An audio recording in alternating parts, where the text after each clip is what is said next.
So the heavens and the earth were finished, and all the furniture of them. And on the seventh day God ended his work which he had made, and he rested on the seventh day from all his work which he had done. And he blessed the seventh day, and sanctified it, because in it he had rested from all his work which God created and made. These are the generations of the heaven and the earth, when they were created, in the day that the Lord God made the heaven and the earth, and every plant of the field before it sprung up in the earth, and every herb of the ground before it grew, for the Lord God had not rained upon the earth, and there was not a man to till the earth. But a spring rose out of the earth, watering all the surface of the earth.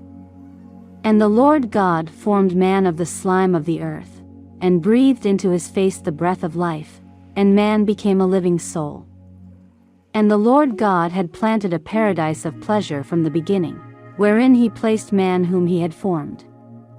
And the Lord God brought forth of the ground all manner of trees, fair to behold, and pleasant to eat of, the tree of life also in the midst of paradise, and the tree of knowledge of good and evil.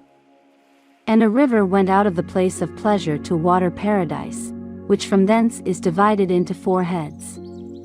The name of the one is Pison, that is it which compasseth all the land of Havilah, where gold groweth.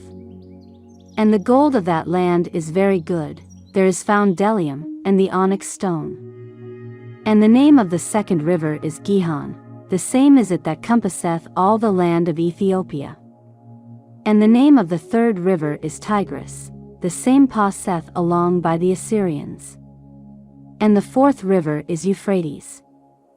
And the Lord God took man, and put him into the paradise of pleasure, to dress it, and to keep it. And he commanded him, saying, Of every tree of paradise thou shalt eat, but of the tree of knowledge of good and evil thou shalt not eat. For in what day soever thou shalt eat of it, thou shalt die the death. And the Lord God said, It is not good for man to be alone, let us make him a help like unto himself. And the Lord God having formed out of the ground all the beasts of the earth, and all the fowls of the air, brought them to Adam to see what he would call them, for whatsoever Adam called any living creature the same is its name. And Adam called all the beasts by their names, and all the fowls of the air, and all the cattle of the field, but for Adam there was not found a helper like himself.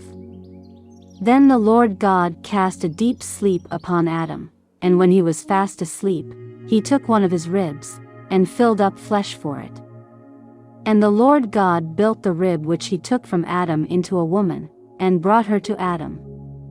And Adam said, This now is bone of my bones, and flesh of my flesh, she shall be called woman, because she was taken out of man. Wherefore a man shall leave father and mother, and shall cleave to his wife, and they shall be 2 in one flesh.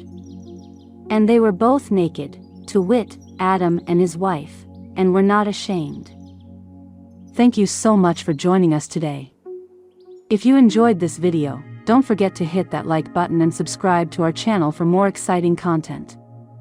Your support truly means the world to us.